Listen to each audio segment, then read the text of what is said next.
Hai, salam jumpa kembali. Dalam kesempatan ini, saya ingin menyampaikan sebuah topik bahasan yang sangat khusus, yaitu Allah bagi bangsa Cina. Cina adalah bangsa yang besar, yang berpenduduk sekitar 1/5 dari seluruh populasi dunia. Di zaman sekarang ini, banyak orang yang berbicara dalam bahasa Mandarin lebih banyak dari bahasa-bahasa lain di dunia. Mandarin juga merupakan bahasa yang umum dipakai dan digunakan di internet pada hari ini. Dan bersama dengan Yahudi, Cina adalah peradaban yang paling tua serta yang paling lama bertahan. Bangsa dan budaya Cina sebenarnya memiliki sejarah yang tak terputus selama 4.500 tahun. Berapa banyak dari saudara yang bersuku Tionghoa mengalami rasa canggung setelah menjadi Kristen, terutama pada waktu berkumpul dengan keluarga di hari raya Imlek. Saudara seakan-akan telah meninggalkan tradisi dan budaya Cina dan kini memeluk tradisi serta budaya asing, yaitu budaya atau agama Barat. Bahkan tidak sedikit dari saudara yang mungkin mengalami cibiran seperti ini. Wah, sekarang kamu sudah jadi Kristen ya? Sudah tidak mau menghormati orang tuamu ya? Kamu sekarang makan kentang ya? Dan lain sebagainya. Sebab jika saudara adalah seorang Tionghoa, semestinya saudara memeluk agama Tao, Konghucu, atau Buddha. Jujur saya ingin mengatakan bahwa Taoisme, Konfusianisme, dan Buddhisme adalah agama-agama yang besar. Ada begitu banyak orang dan bahkan jutaan pengikut dari ketiga agama ini. Tetapi hari ini saya ingin memberikan klarifikasi dan afirmasi bahwa bangsa Cina memiliki catatan sejarah yang tak terputus selama 4.500 tahun lamanya. Jadi kalau ditarik mundur dari tahun 2020 sekarang ini, maka sejarah Cina sudah ada sejak tahun 2500 sebelum Masehi. Taoisme baru muncul di abad ke-6 sebelum Masehi. Konfusianisme dan Buddhisme muncul di abad ke-5 sebelum Masehi. Maka pertanyaan yang besar sekarang ini adalah, bagaimana dengan masa 2500 tahun tersebut? Apa yang dipercayai oleh orang Cina? Dan hal yang sangat menarik adalah bahwa kita memiliki catatan sejarah yang akurat. Ternyata bangsa Cina yang mula-mula adalah menyembah satu Allah yang maha tinggi dan bukan kepada banyak atau belasan Allah atau dewa-dewi. Mereka menyembah Allah yang bernama Shangti. Dan kalau kita memperhatikan catatan sejarah, ternyata Shangti adalah sama dengan Allah di dalam Perjanjian Lama. Setara di dalam natur, sifat, dan kuasanya. Dan sementara orang-orang Israel menyebut Allah sebagai Yahweh, orang-orang Cina kuno memanggilnya Shangti, Raja yang bersemayam di atas, Allah yang maha tinggi. Beberapa dari mereka ada yang menyebutnya Tien atau Xiangtian. Dan kalau kita memperhatikan karakter kata dari tulisan Tien, maka segala sesuatu yang besar atau Ta dalam bahasa Mandarin, ia pasti lebih besar dari diri manusia yang maha tinggi. Maka Perjanjian Lama menyebutnya Allah yang maha tinggi. Seorang sejarawan Cina yang bernama Sima Qian dalam catatan klasiknya mencatat tentang seorang raja yang bernama Huang Ti atau Raja Kuning. dan ialah yang dipercaya sebagai cikal bakal dari bangsa Han, yang hidup antara 2500 hingga 2400 sebelum Masehi, persis pada permulaan sejarah Cina. Sima Qian mencatat bahwa Huang Ti telah mendirikan sebuah mezbah di puncak Taishan, yaitu sebuah gunung di provinsi Shandong, untuk menyembah kepada Shang Ti, Allah yang Maha Tinggi. Sima Qian juga mencatat sebuah komentar dari sastrawan bangsa Han yang berbunyi demikian. Shang Ti adalah nama lain dari Tian. Dunia roh tidak memiliki dua Tuhan. Dengan kata lain, Tuhan Allah adalah satu. Maka hal ini menegaskan Tuhan Allah di dalam perjanjian lama. Juga dalam salah satu prasasti peninggalan dinasti Ming dikatakan, dari sejak permulaan ada kekacauan yang besar, tidak berbentuk dan gelap. 5 planet tidak bergerak sama sekali, atau 2 benda penerang bersinar.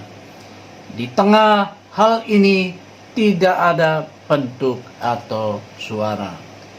Engkau ya yang berdaulat, masuk dengan kedaulatanmu dan mula-mula memisahkan yang tidak murni dari yang murni. Engkau menjadikan langit, engkau menjadikan bumi, engkau menjadikan manusia. Segala sesuatu menjadi hidup dengan kuasa yang menghidupkan. Mari kita sekarang membuka dan membaca Alkitab kita di dalam Kejadian pasal yang pertama, ayat yang pertama sampai dengan ayat yang ketiga. Dikatakan di sini, pada mulanya Allah menciptakan langit dan bumi. Bumi belum berbentuk dan kosong. Gelap gulita menutupi samudra raya, dan roh Allah melayang-layang di atas permukaan air. Berfirmanlah Allah, jadilah terang, lalu terang itu jadi. Lalu Allah memisahkan terang itu dari gelap, daratan dari air.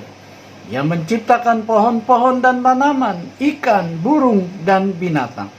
Dan pada akhirnya ia menjadikan manusia. Bukankah semua catatan sejarah Cina kuno menguatkan bukti adanya Tuhan Allah di dalam Alkitab? Tidakkah kita lihat di sini bahwa sebelum ada ibadah, sebelum muncul agama-agama Tao, Konghucu, dan Buddha, sebelum ada kuil dan mezbah untuk menyembah kepada Allah atau dewa, selama 2500 tahun, orang-orang Cina kuno sudah mengenal dan menyembah kepada Yang Maha Tinggi, pencipta langit dan bumi, yang bernama Shang Ti, yang sama di dalam natur, sifat dan kuasanya dengan Tuhan Allah dalam perjanjian lama. Sekarang memang tidak ada yang tahu kapan tulisan Mandarin dimulai. Namun semua orang setuju bahwa tulisan Mandarin berasal dari tahun 2500 sebelum Masehi. Berabad-abad sebelum Mesir membangun piramida, kita telah memiliki tulisan Mandarin. Setiap karakter dari tulisan Mandarin dengan kemampuan menulis dapat mencatat sebuah sejarah. Hal ini sangat menarik. Sejak mereka dapat menulis dan mencatat sejarah, ada beberapa peristiwa global yang terjadi dan dapat diingat. Selama masa yang sama di tahun 2500 sebelum Masehi, kita mengingat adanya penciptaan air bah dan menara Babel. Dan jika semua peristiwa ini benar-benar terjadi, maka Alkitab bukanlah sebuah buku dongeng. Sebab semua orang yang hidup di masa tersebut tentunya dapat mengingat semua peristiwa besar tersebut dan mencatatnya. Sekarang, tulisan Mandarin adalah unik. tidak ditulis sebagai huruf, melainkan dalam bentuk gambar atau piktografi, sehingga dapat menangkap dan mengungkap sebuah peristiwa. Maka jika semua peristiwa besar tersebut sungguh-sungguh terjadi, dan semua orang Cina kuno adalah keturunan dari Menara Babel, maka mereka pasti dapat mengingat dan mencatat semuanya itu. Mari kita mulai dengan penciptaan di dalam Kejadian pasal yang pertama ayat 26 yang berbunyi, baiklah kita menjadikan manusia menurut gambar dan rupa kita. Kata menjadikan adalah sama dengan kata menciptakan yang dalam bahasa Mandarin ditulis cao. Perhatikanlah bagaimana kata ini ditulis atau dibentuk. Ketika kata-kata diucapkan, maka terjadi gerakan. Dan bukankah ini yang terjadi? Ketika Allah berfirman, maka segala sesuatu terjadi. Maka hanya dengan sebuah kata mencipta, cao, maka kisah penciptaan tercatat dan terungkap. Sekarang mari kita lihat Kejadian pertama ayat 22. Lalu Allah memberkati semuanya itu. Semua orang Tionghoa pasti suka dengan kata berkat. Fu. Di hari Imlek kita melihat kata ini tertulis dan terpajang di mana-mana.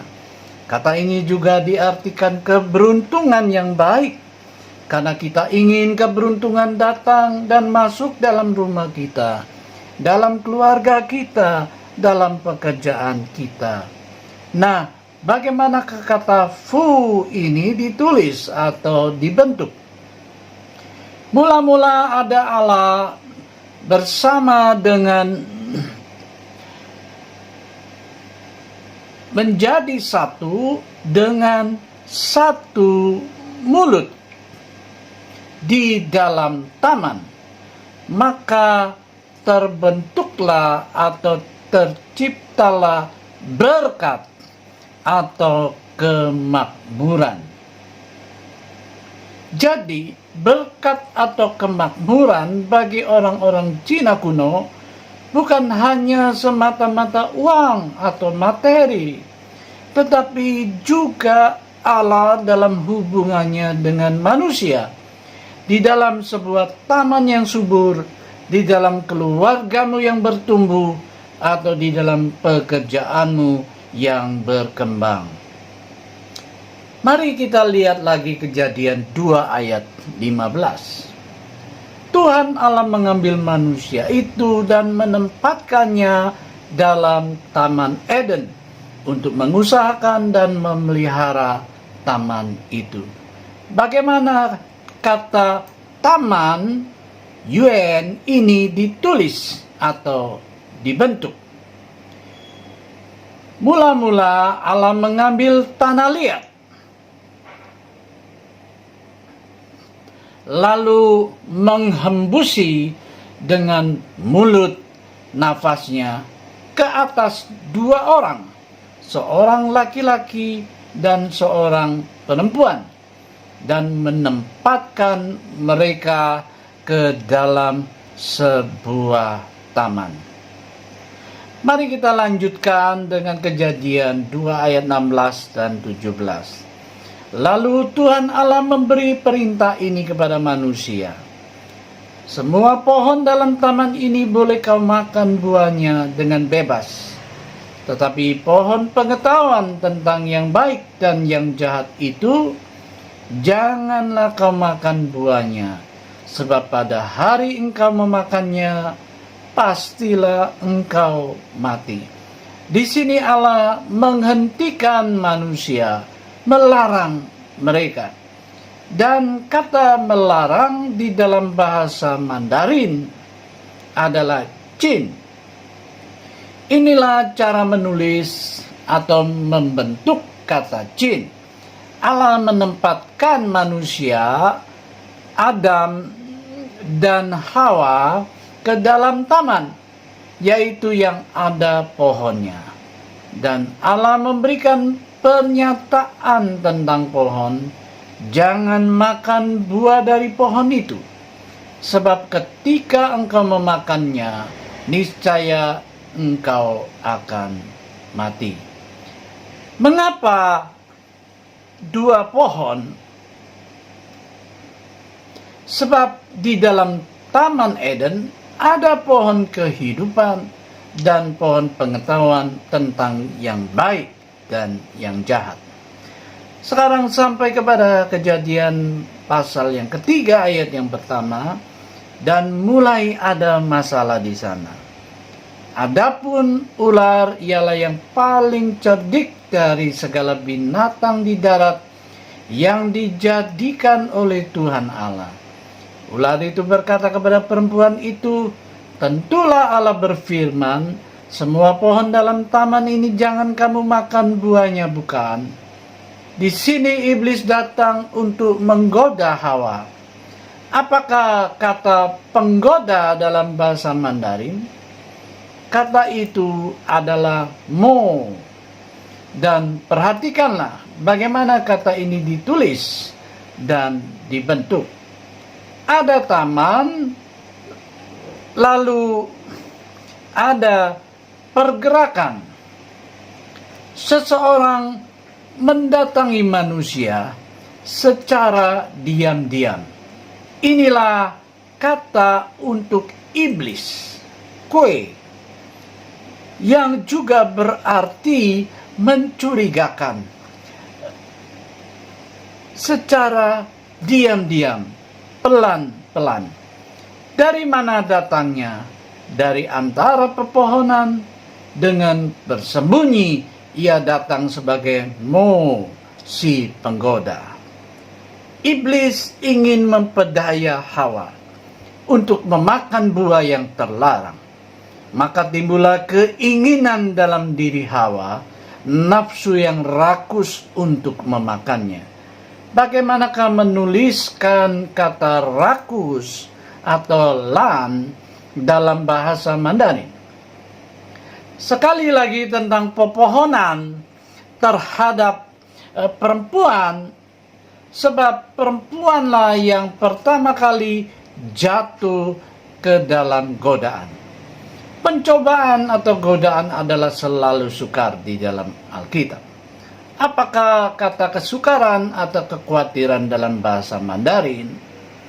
Pepohonan di dalam pagar atau batasan, kun, aku ingin, aku mau, tetapi selalu sukar, tidak dapat menggapai pohon. Maka jatuhlah Hawa ke dalam dosa yang disusul oleh Adam. Jadi hasil dari pencobaan atau godaan adalah dosa atau cui. Adapun bentuk kuno dari cui adalah ini, yang sebenarnya adalah seseorang dengan hidungnya dan dia merasa kun, sangat sukar atau khawatir. Inilah bentuk yang mula-mula dari zui atau dosa. Akan tetapi ketika Qin Shi Huang bertakhta, dia mempersatukan Cina pada tahun 221 sebelum Masehi. Inilah orang yang telah membangun The Great Wall atau tembok besar Cina. Ialah yang mengubah kata cui yang mula-mula menjadi cui yang modern, yang berarti 4 perlawanan.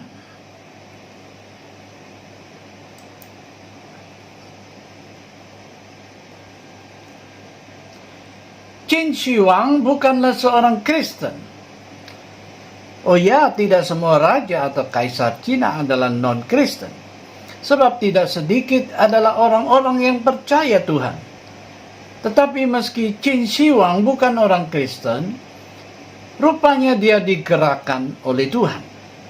Mengapakah kata dosa Sui ditulis atau dibentuk menjadi 4 perlawanan atau 4 pertentangan?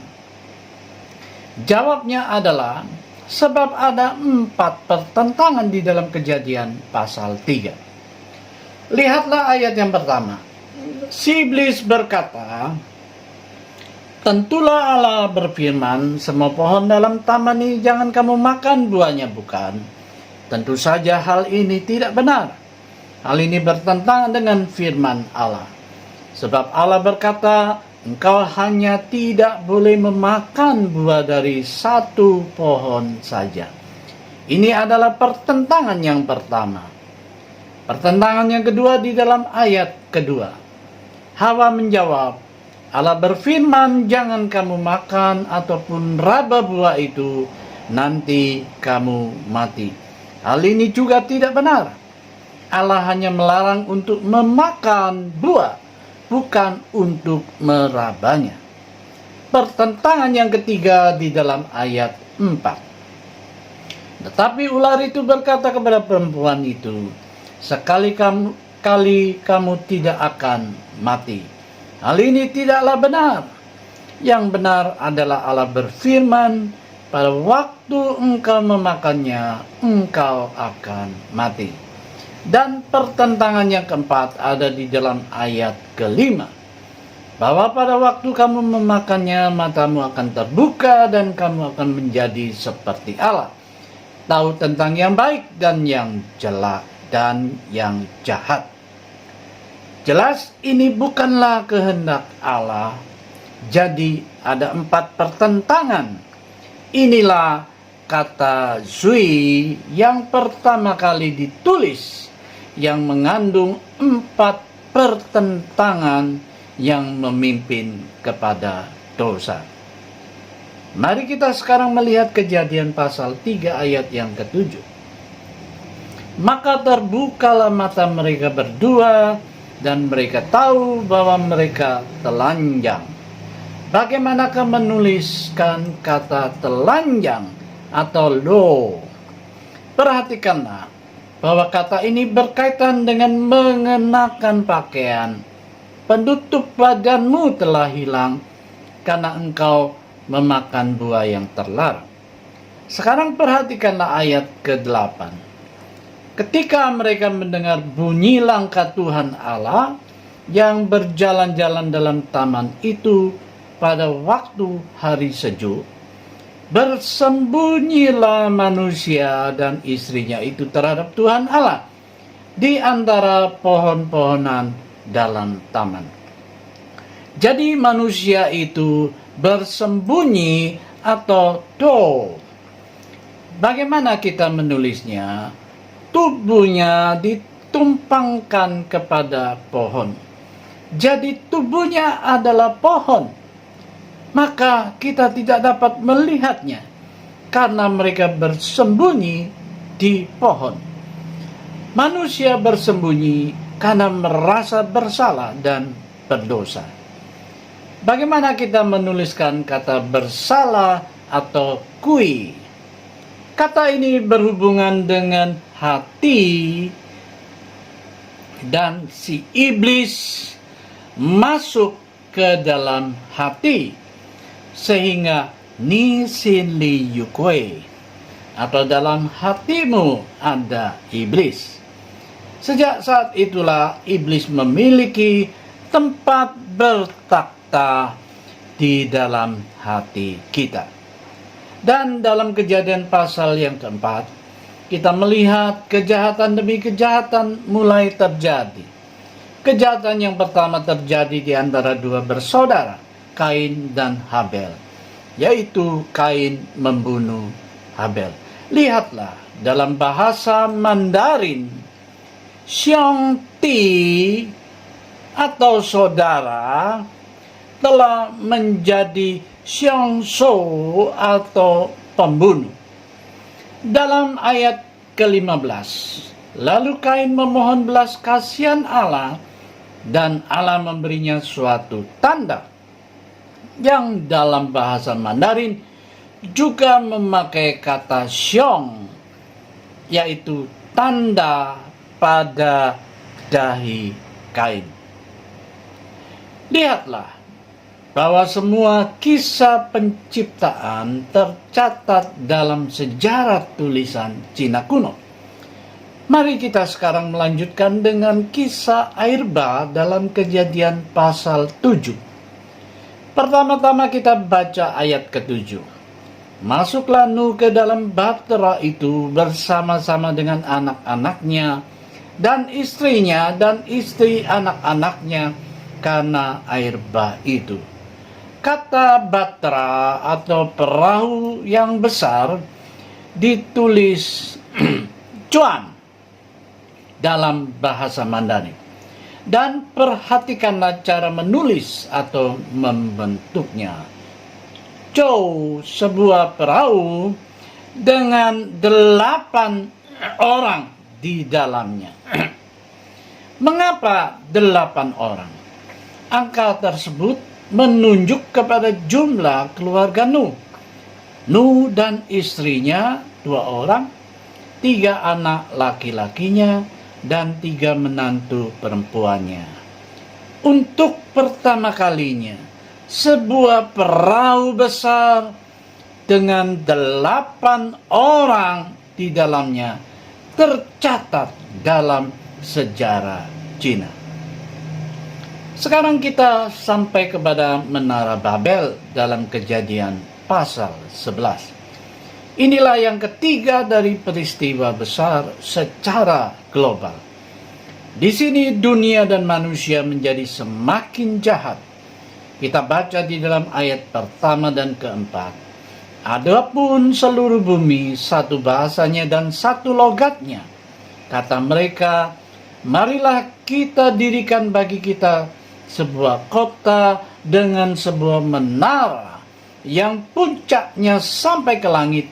Dan marilah kita cari nama supaya kita jangan terserak ke seluruh bumi.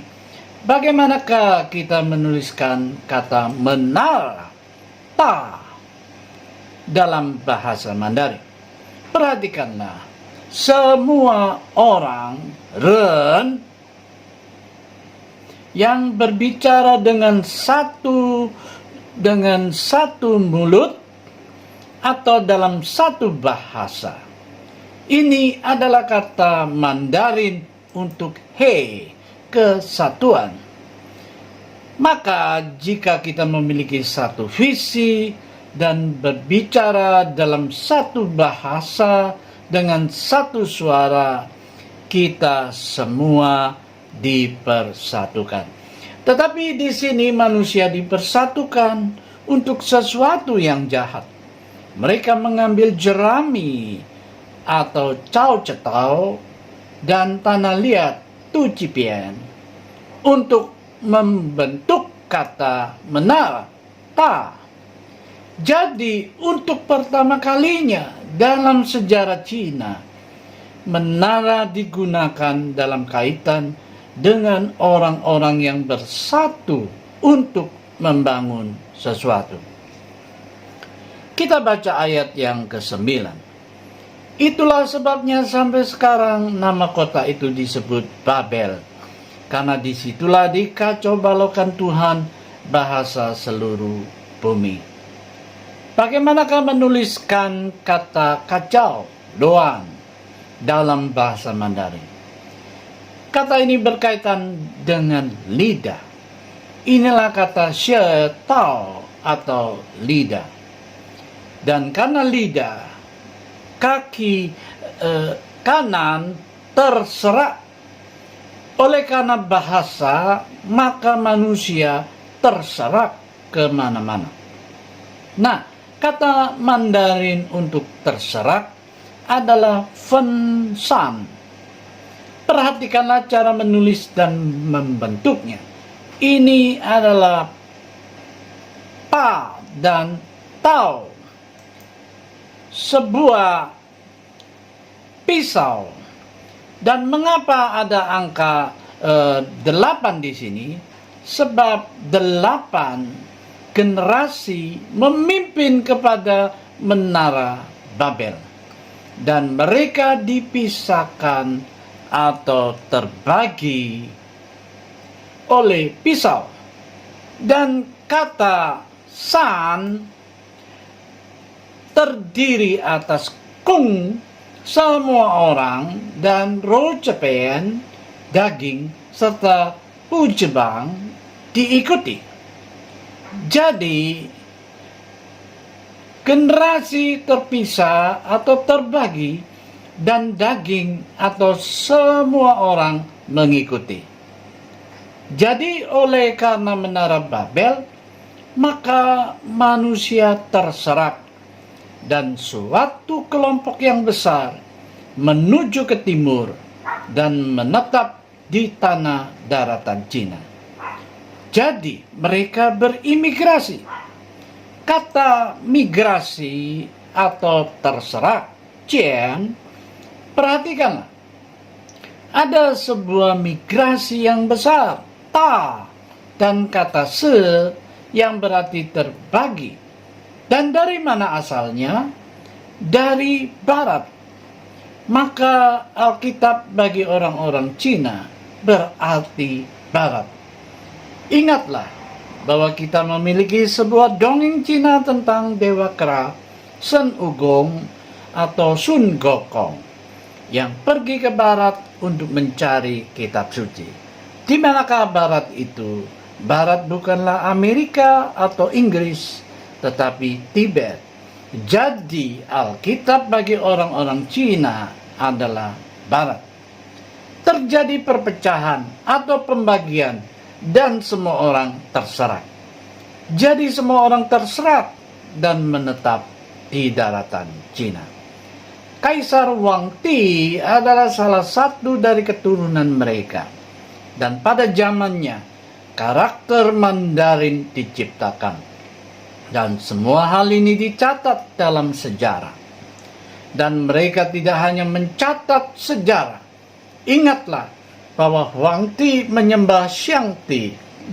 Jadi sebenarnya sudah ada konsep bahwa Allah tidak mau menghilangkan hubungannya dengan manusia meskipun mereka terjatuh ke dalam dosa.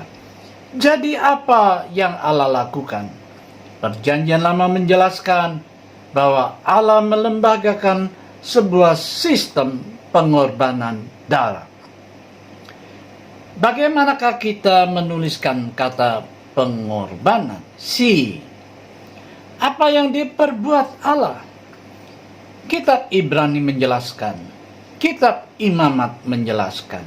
Allah berfirman, ambillah lembu, ambillah domba, tetapi harus yang tanpa cacat, syu, sempurna. Sembelilah dengan sebuah tombak, persembahkanlah korban. Lihatlah bahwa konsep tentang pengorbanan sudah ada di dalam sebuah kata. Dengan kata lain, sembelilah, bakarlah, dan ambillah darahnya. Dan tahukah saudara bentuk kata kuno dari darah? Sebuah gambar bejana dengan tetesan darah di dalamnya. Inilah sebuah bejana atau mangkok Cina dengan darah di dalamnya. Tetapi kata ini telah berubah dan diubah dengan kata xie, sebuah bejana. Bawalah itu kepada Allah sebagai korban persembahan bagi pengampunan dosamu. Akhirnya, Yesus Kristus adalah Sang Anak Domba Allah yang dikirim oleh Allah sendiri untuk menjadi Juru Selamat dunia. Haleluya. Kita tahu bahwa Kristus datang untuk memberi kita kebenaran, yaitu seekor domba ke atas kita. Kita memang orang Kristen dan Tuhan mengasihi seluruh dunia. Tapi bagaimana dengan orang-orang Cina? Jika saudara diberi suatu kesempatan, beritahukanlah, ceritakanlah, dan jelaskanlah apa yang baru saja saya jelaskan ini. Kata kebenaran ini berusia ribuan tahun lamanya, jauh bahkan sebelum Yesus lahir ke dunia. Bagaimanakah kita menuliskannya? Mula-mula kita mengambil seekor domba, menggunakan tangan, mengambil tombak, lalu menusuknya. Jadi, tradisi Cina sudah menubuatkan bahwa Allah akan mengirimkan dombanya dan orang-orang akan mengambil tombak dengan menggunakan tangan mereka lalu menikamnya. Dan itulah yang terjadi kepada Yesus Kristus di atas Bukit Kalvari. Bayangkanlah, ribuan tahun sebelum Yesus datang ke dunia, bahkan kematiannya sudah dinubuatkan di dalam tulisan Cina kuno. Dalam bahasa Mandarin modern, kata kebenaran ditulis I, darah, dan salib. Darah di atas kayu salib. Jadi, sesungguhnya tanpa diketahui atau disadarinya, orang-orang Cina kuno sudah lama menantikannya. Jauh sebelum Taoisme, jauh sebelum Konfusianisme dan Buddhisme muncul, sudah tersurat di dalam sejarah sebuah konsep bahwa suatu hari Allah akan mengutus anak domba yang sempurna, yang mati di atas kayu salib, yang ditikam lambungnya, dan darahnya akan menjadi korban persembahan bagi segala dosa kita. Bayangkanlah bahwa saudara-saudara orang Tionghoa tanpa diketahui dan disadarinya telah bertumbuh dengan konsep ini dan menuliskan sejarah Allah di dalam hatimu. Tanpa sadar, saudara telah mengulangi sejarah di dalam Alkitab. Yohanes 3 ayat 16 berbunyi, karena begitu besar kasih Allah akan dunia ini, sehingga ia telah mengaruniakan anaknya yang tunggal, supaya setiap orang yang percaya kepadanya tidak binasa, melainkan beroleh hidup yang kekal. Kata kekal, yong, dalam bentuk kuno adalah ditulis demikian. Ketika sang domba datang, ia akan membersihkanmu seperti air yang mengalir, maka dosa-dosamu dihapuskannya. Hari ini kita menggunakan bentuk kata yang hampir sama, yaitu ketika darah tercurah, maka ia akan membasuhmu seperti air, maka segala dosamu dihapuskan menjadi putih seperti salju. Haleluya. Bagaimanakah kita diselamatkan pada hari ini? Melalui iman. Roma 10 ayat 9 berbunyi, sebab jika kamu mengaku dengan mulutmu bahwa Yesus adalah Tuhan dan percaya dalam hatimu bahwa Allah telah membangkitkan dia dari antara orang mati, maka kamu akan diselamatkan. Apakah iman atau sin itu? Iman adalah ketika seseorang menggunakan mulutnya untuk mengaku, dan pengakuan itu akan membawa kepada iman yang akan memimpin kepada anugerah dan yang memimpin kepada keselamatan. Haleluya. Maka saudara-saudaraku orang Tionghoa, jika suatu hari ada orang yang berkata kepadamu bahwa seorang Tionghoa seharusnya memeluk agama Tao atau Konghucu atau Buddha, jawablah tidak. Sebab lama dan jauh sebelum sebuah agama dan kepercayaan itu muncul, kita sudah memiliki semua kepercayaan dan keyakinan tentang Tuhan Allah yang Esa. Dan jika mereka berkila, kamu memeluk agama Amerika, imannya George Bush dan Barack Obama, maka jawablah tidak, tidaklah benar. Sebab lama sebelumnya, ketika aku masih kecil, ketika aku sedang belajar semua kosakata Mandarin ini, kisah tentang Tuhan Allah, sejak penciptaan di dalam kitab Kejadian, hingga air bah, hingga menara Babel, hingga sistem persembahan korban, hingga kematian Kristus di atas kayu salib, sampai kepada cara aku diberkati dan diselamatkan oleh iman. Allah adalah tetap Allahnya orang-orang Cina. Aku mau kembali kepada akar tradisiku. Aku mau kembali kepada akar budayaku. Haleluya. Saya ingin menutupnya dengan membaca Kisah Para Rasul pasal 17 ayat 22 dan 23.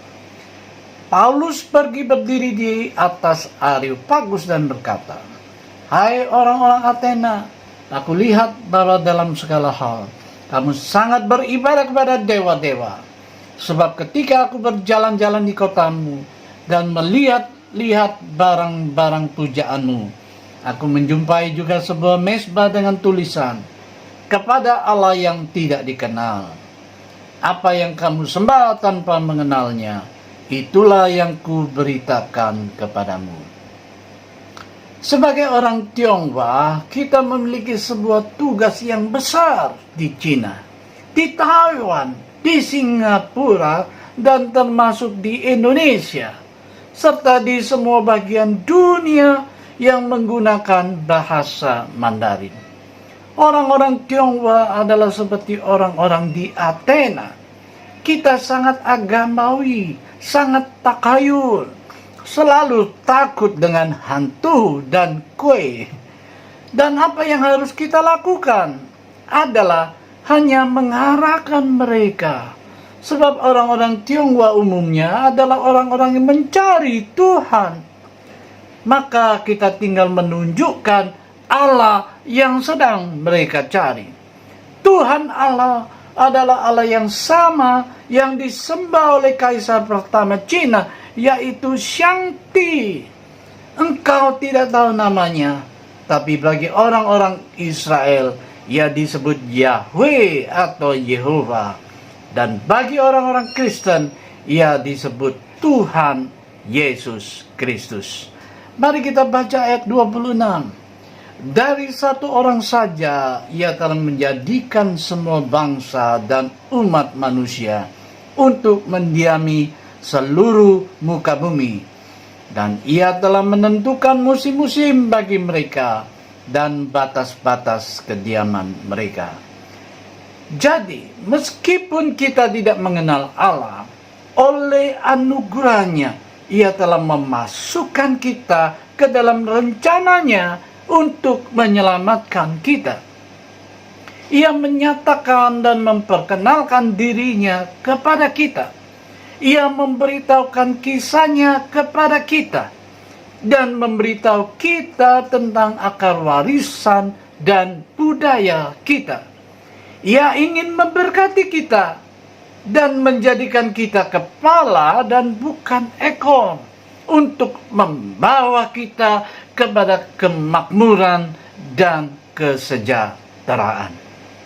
Akhirnya ayat 27, supaya mereka mencari Dia dan mudah-mudahan menjamah dan menemukan Dia, walaupun Ia tidak jauh dari kita masing-masing.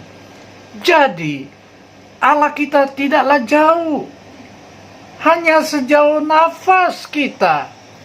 Ketahuilah bahwa pada saat kita dilahirkan, ketika kita sebagai anak kecil, ketika kita sedang belajar menulis, bahkan kata yang sederhana, Tien, Allah sesungguhnya sedang menyatakan diri kepada kita. Maka Tuhan Yesus berkata, marilah kepadaku semua yang letih lesu dan berbeban berat. Aku akan memberi kelegaan kepadamu. Karena itu, kapan saja, bahkan di waktu yang buruk, di waktu krisis ekonomi, carilah Tuhan Allah. Maka Ia akan berkenan untuk kita temui. Haleluya. Amin. Tuhan berkati, ya Tuhan berkati. Kongsi, kongsi, kongsi.